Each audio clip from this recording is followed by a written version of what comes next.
This is an ABC News special report. Now reporting, David Muir. Good afternoon. We're coming back on the air live from Vatican City. Let's go right to the live picture right now from St. Peter's Square. You can hear the cheers erupting, the applause. That's simply because we have our first signal from the Sistine Chapel, the black smoke coming from that temporary chimney that's placed above the Sistine Chapel every time there's a conclave here within the Catholic Church. As you can see, moments ago, the smoke first beginning to pour from that chimney, the black smoke signaling that there is not a new pope as of yet.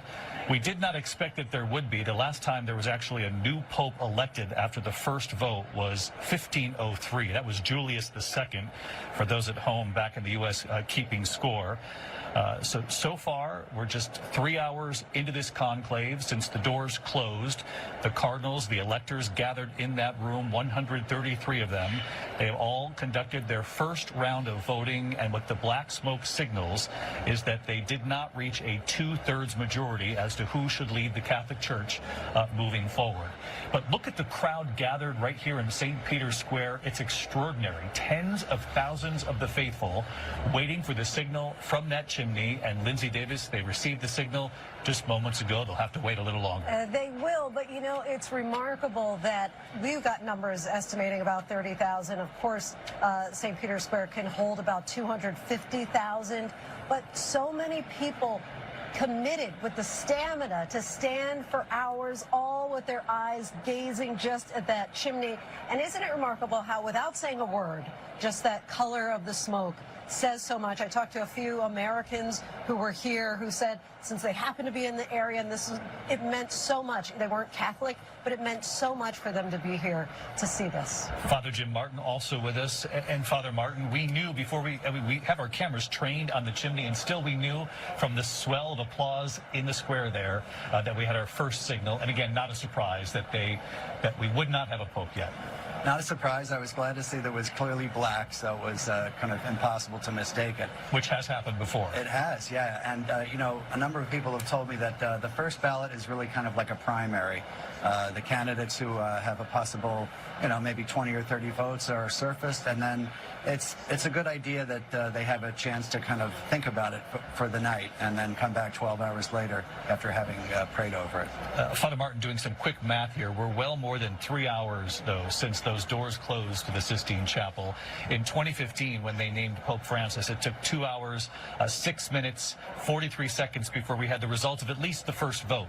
No new pope was named back then either, but at 2 hours, 6 minutes, it took well more than that today. We know we have a few more electors in there, 133 this time versus 115 last time. And a lot of these cardinals are going through this for the first time.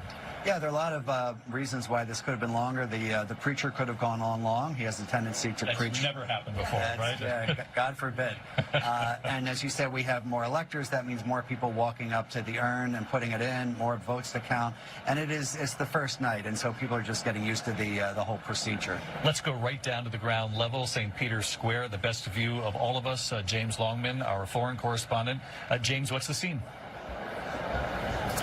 Yeah, it's incredible, David. When we saw that smoke, there was an eruption of applause, and then I turned around and it felt like we were at a concert because everyone had their iPhones up and you had this sea of white lights and that juxtaposition of these very modern devices that we all hold, and of course those cardinals inside, they don't get to have them. But there were a few moments, I have to say, over the last 3 hours, as you mentioned there, when we thought there was smoke, there was a rupture of applause, and then no, it wasn't. So I don't think anyone here was expecting it to go this long, but the atmosphere here was really electric. I mean, thousands and thousands, I think something like 30,000 people have been down here watching for that smoke, and a lot of them with flags, because people see this as an opportunity to come to celebrate their nation, their identity, hoping that they perhaps will be represented, their country will have its own pope. So kind of a festival atmosphere, I have to say, David, but they've been here, they've done their duty, they've waited for that smoke. I'm sure they'll be back to see when it turns white, as we all will be too.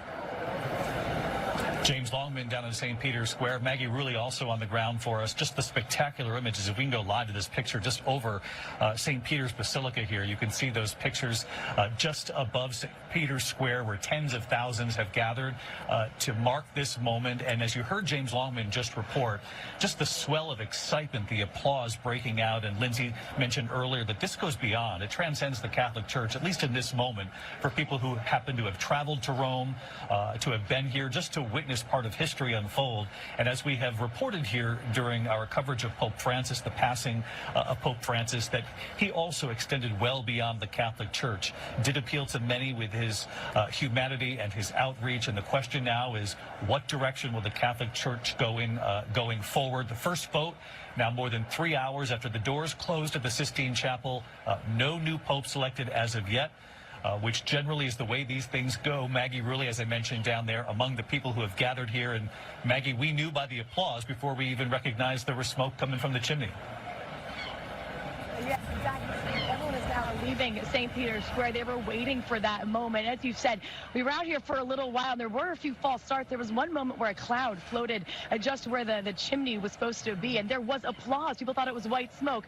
Obviously, that did not happen. But, you know, as yourself and as James just mentioned, just this collective atmosphere, this anticipation, I have to say my heart was pounding standing here in the square. And then when we finally saw that black smoke, it was almost like this energetic sigh. We're all going to be right back here tomorrow, David. Okay. Maggie Rulli with us as well. Maggie, thanks so much. Terry Moran, who has watched these conclaves along with the rest of us from outside the doors of the Sistine Chapel. Terry, let's just remind folks at home who are following this every step of the way how this works. The doors close to the Sistine Chapel.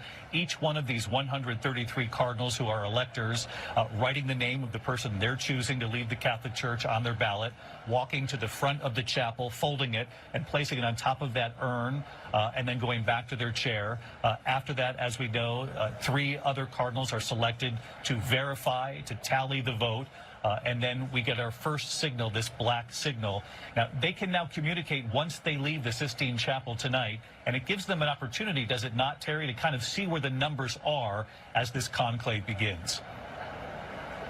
No question about it. They can see where the numbers are, who has gotten votes, and who seems to be the choice of one group or another group, and they know it. And now we know at least that they didn't reach that 2/3 majority. In a digital age, you can't imagine a more analog form of communication. In the age of artificial intelligence, it's a humane moment. There they were in there casting those votes, as you say, and in prayer, in silence, and now going back to confer, maybe to do a little bit of discussion about what the vote means and whether they like it or whether they'd like to change the direction of the conclave. And all of this really among themselves. No outside communication at all. This is an ancient way of choosing a leader for the Catholic Church. And given the way some elections go, well, maybe there's something to learn from it. Terry Moran right here at the Vatican with us. As you can see, it is shortly after 9 p.m. here in Rome, in Vatican City, 3 p.m. back in the east, and you can see the thousands of people who had gathered here in St. Peter's Square beginning to leave. You know, as the clock was ticking and we went beyond the 3-hour mark, we did start to look at one another here as we gathered to report here at the Vatican, wondering, could we be making history here? The first time we've seen this since Julius II, a pope named on the first day. But then we got ourselves together and recognized we're not going to make history in that way. But we did get through the first day here covering the conclave. Again, those cardinals will now break for the evening. As Terry mentioned, they'll get a chance to communicate with one another, to campaign, if you will, though this looks nothing like a political campaign back in the States that we're used to. But they'll be able to lean on their fellow cardinals, talk about the numbers that they saw today, some of the names mentioned in front of that room, and then they'll go back into the Sistine Chapel tomorrow morning here at the Vatican. They'll have a vote first thing in the morning, a second vote at that time. They'll break for lunch if there's no new pope before lunchtime, and then they'll do it again in the afternoon. They'll do it twice a day in the morning, twice a day in the afternoon, until there is a pope named here at the Vatican. I'm David Muir. I'll be standing by with the team the entire time. The next time we see smoke, which will be tomorrow morning in the wee hours of the morning. We hope you're up with us. We'll bring you the latest from the Vatican. And of course, we're now just a few hours away from World News Tonight back in the U.S., and I'll see you for that broadcast as well. I'm David Muir here at the Vatican. From all of us here, thanks for watching today. This has been a special report from ABC News. ABC News.